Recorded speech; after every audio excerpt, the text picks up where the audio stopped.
What's up guys? Today I'll be talking about how I was able to become a full-time YouTuber. So I get a lot of questions every single day asking, Jade, how do you make videos full-time? Jade, how are you able to work with some of the biggest brands? Jade, how did you build a company out of your following? And basically I'm going to reveal all of that today. So I'm a huge visual learner and I basically found out the other day that a butterfly goes through multiple phases. I'm joking, I learned that like in preschool. But essentially, you know, a butterfly before it's in its full form goes through its egg stage, then it goes into a caterpillar, then it goes into this cocoon thing and then it bursts into its full form. And what I realized is because a butterfly goes through multiple stages before it's in its mature stage, I want to talk about my YouTube metamorphosis, right? How I morphed from a kid making videos online to a full-time creator before the age of 19. So let's get started. So the first phase is going to be called my hobby phase. I started YouTube in 2009. That's right. I've been making videos for like 9 or 10 years at this point, and it's insane. I've been inconsistent throughout my journey, which you will hear pretty soon, but at this stage, I call it my hobby stage because I was just making videos for fun. I had a channel called Kitty Films 8. No, you can't look it up. It's not up on the internet anymore, so don't try. But I made like 100 videos on that channel when I was a kid, and I was playing with dolls. So Kitty Films 8 was my films of kitties, literally like cats, like little pet shop cats. Do you guys remember what I'm talking about? If you were a kid in the 2000s, there were these like little pet shop bobbleheads where you could play with animals, and it was really my only way to have a animal contact because I was allergic to pets and I had no friends. So there we go. Like I mentioned, I started my YouTube channel when I was a kid because I literally had no friends and I wanted to just express myself to something that wouldn't judge me and reject me, the camera. So yeah, I was making films on this channel. I posted quite a lot, but I think the key with this is I didn't make money. I didn't even know you could make money. I was introduced to the YouTube platform by my dad. My dad was like, check out this platform, YouTube. I think it could be really cool. And at this point, I don't think anybody was solely monetized, so no one really cared about views. Everyone cared about just about making good videos, and that's exactly what I did as a kid. I remember I didn't have money for a camera, but at that stage, it was acceptable. You don't need expensive equipment. I had my webcam, I just set up and edited my videos on iMovie, and sometimes I would just upload like non-edited videos. Like that's how you know YouTube was at its early stages. What I didn't know is although I wasn't making any money, I was still around 20% of the way there to being a full-time creator. I think it's so important to have the hobby stage in your career because you need to enjoy it, because it's going to be a long journey to make it a job or monetize it. So I was happy to say in my first years on YouTube, I just was making videos for fun. It allowed me to really have the longevity and patience even with slow growth. But through the matters of evolution, I go to phase 2 in around 2013. So at this point, I was in middle school, and I called the second phase my obsession phase. It was my obsession phase because I was literally making videos on a schedule. Prior to this, I was making videos dispersely whenever I had time, and in this 2013 year, I was like, I'm on a filming schedule. So I would upload once a week. Basically, my entire middle school, I would try my best to upload, and I remember my reason being is because I saw creators like Michelle Phan, Bethany Moda start to like get really popular on YouTube. I remember this so vividly. Bethany Moda, a beauty YouTuber, comes out with a collection with Aeropostale, and Aeropostale, at least back then, was such a big brand. I literally wore a Aeropostale hoodie with my Miss Me jeans and some Vans. Like that's how you know I was in middle school.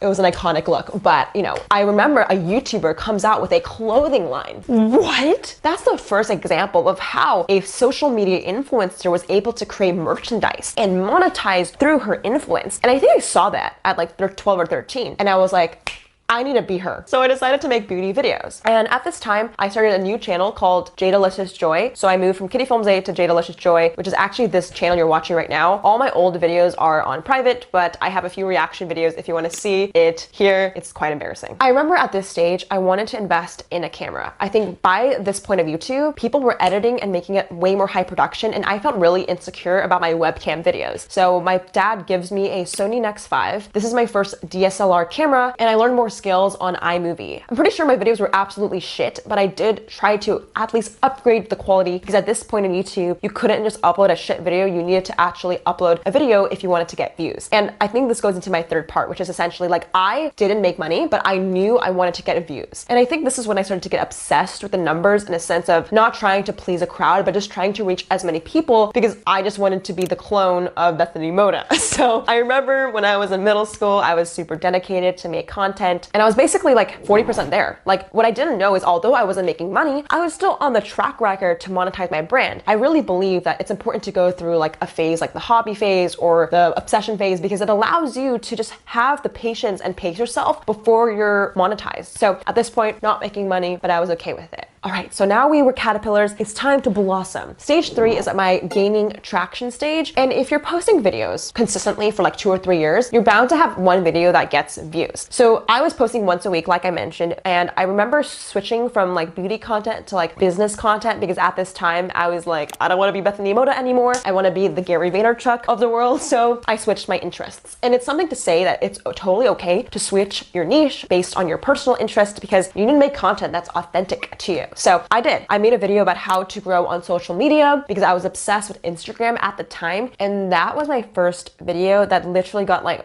250,000 views in a month. And that's never happened before in my entire career. Like I would have gotten like 1,000 or 100 views and it would just stop there. But this was around 2017 when I finally hit my first break. Keep in mind, guys, I started to make videos in like 2009-10, and it took 7 years before I made a video that went viral. And I really think it's so important to understand that because a lot of people look at Emma Chamberlain and this other circle and just expect that result, but that is basically luck. You know, you can't control that outcome. What you can control is being consistent and showing up. So at this point, I was starting to invest in my equipment. I bought my first 4K camera, the Sony a7R II. I started to invest in editing tools and Epidemic Sound, which is actually the sponsor of today's video. So Epidemic Sound is a music library for anyone to get good quality songs and tracks to add to their video without getting copyrighted. What I really love about it is you can literally go on their albums and playlists and find songs. They're not like cheesy. Like, you know, like the copyright music that's like really jingly and really cringy. Epidemic Sound provides way better tracks than that. And what I love is the community that's behind it. I became pretty good friends with some people on their team, and I'm happy to say that we're partnering on today's video. So if you'd like to try Epidemic Sound today, go check out the link in the description box. I highly recommend it. It's made my personal videos that much better, and it's copyright free. So I was actually able to monetize my videos. Like literally prior to this, that video that got like 250,000 views in a month, right? I used a mainstream song on the radio. So you bet I was copyrighted. And I wish I knew Epidemic Sound existed back then because I lost my coin. Anyways, thank you Epidemic Sound for sponsoring today's video. And now let's dive in back to my metamorphosis. Why do I keep hitting the whoa? So like I mentioned, I got my first viral video, but it was inconsistent. I only got one viral video and then every single other video just got like a few thousand views, but I did reach my first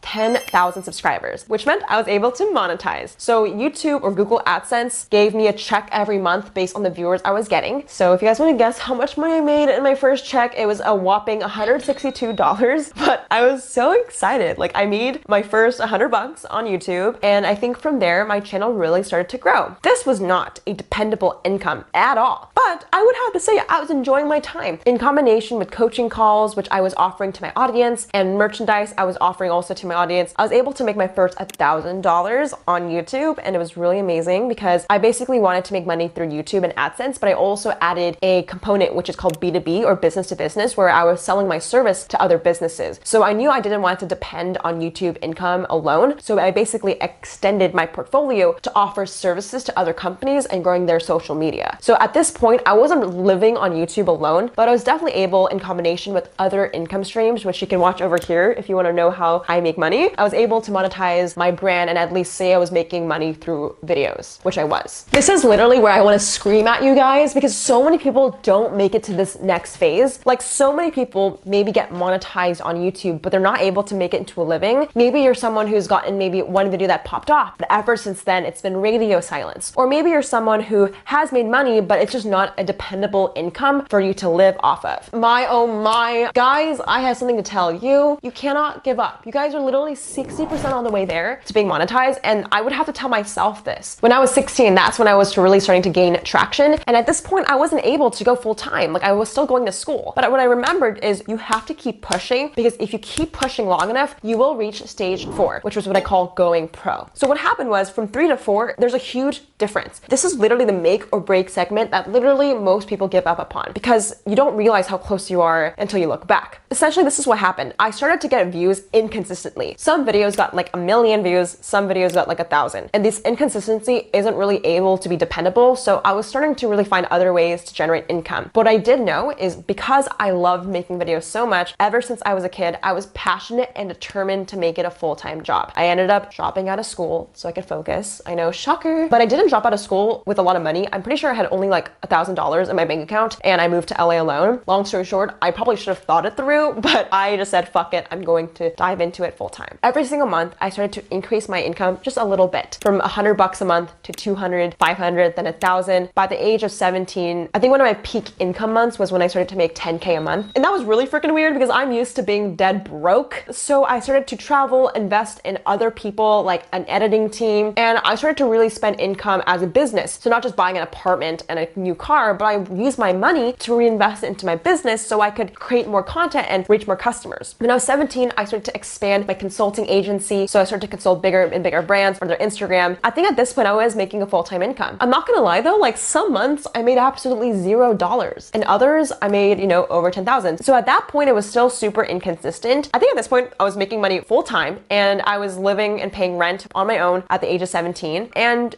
the only thing though is looking back, I don't think I felt like I was full-time. I felt like I wasn't making enough money because like I mentioned, some months were super high and some months were super low and I just couldn't figure it out. I really felt pressure to make revenue in certain areas. I remember at this point of time in like when I was 17, a lot of people were making online courses. And I think at this point, I wasn't confident enough to do it. And I knew people were making millions of dollars selling courses, but I wanted to put something out I was proud of. Like, as you can see in my timeline, I never started YouTube to make money. That was not my intention at all. And throughout every phase, I was never gonna make a video just to make a video. And I'm not gonna lie, some days I did that and I was not very proud, but I definitely know, like, I knew my underlying purpose with YouTube is to deliver content that's educating and entertaining, whether it's through my dolls, through my makeup videos, through my business content. I basically realized I'm not gonna be desperate hoe. I'm not gonna make money just to make money. I want to be very purposeful and intentional with my revenue. Like I want to enjoy what I'm doing. So I sacrificed making more money to enjoy and slow down and take time to find myself as a 17-year-old. And so I did. I traveled the world a little bit more. I went to Bali. I went to Europe a few times. And I think this leads me to where I am today, which is kind of like my scaling period or my next steps. I've been on YouTube for like apparently 10 years at this point because I started in 2009 and I was always super inconsistent in the beginning and I made it more serious obviously when I was in middle school, but I don't know, I'm getting kind of emotional just because now I like really care about how much money I make. My mindset has always been to reinvest in the company. So I would never take out money if I couldn't make sure I paid my team well. And I really value just giving back. So I don't feel there yet. For the past few years, all the dollars I made went back into my team, my editors, my managers, my writers, and everything like that, because I genuinely can't do it without them. And I know the value of reinvesting capital into your business. But I think a part of me also feels still under-accomplished. Like I feel like I haven't done enough. And it sounds crazy to say, but I struggle with that feeling. And at the same time, I try to motivate myself to think of crazy ideas. So if you guys want a little recap, currently in my business, I went from consulting on Instagram to consulting on YouTube, TikTok. So I basically shifted that agency part into new platforms that I was more familiar with and obsessed with. From there, I started my company called X8 Media, where we produce educational content in the entrepreneurship and tech niche. From there, I am going to build out my incubator program where I will manage and help more creators kind of do the same journey I've been doing. We're gonna help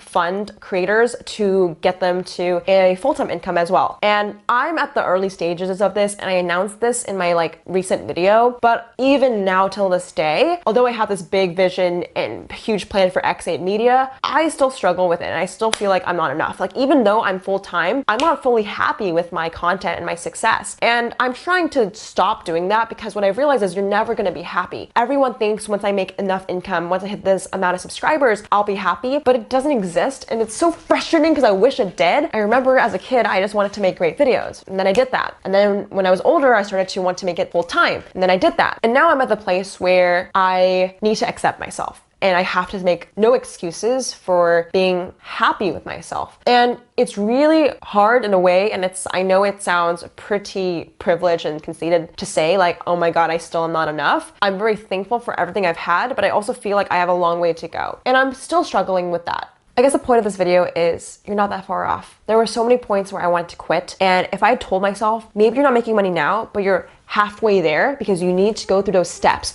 You need to go through those hardships in order to get where you are today. I think more and more people would keep going with YouTube and more people would persist, because this is the whole point of this video. You have to go through these phases, and a lot of these phases don't make any money. So don't be discouraged if you're at phase 1, because you still have to go through these phases, and it doesn't disqualify you at all from becoming a full-time creator. And even if you're full-time, I'm sure we all feel this burden where we feel like we still aren't enough. So I guess my second pointer is just to be happy with yourself at any stage and enjoy the process.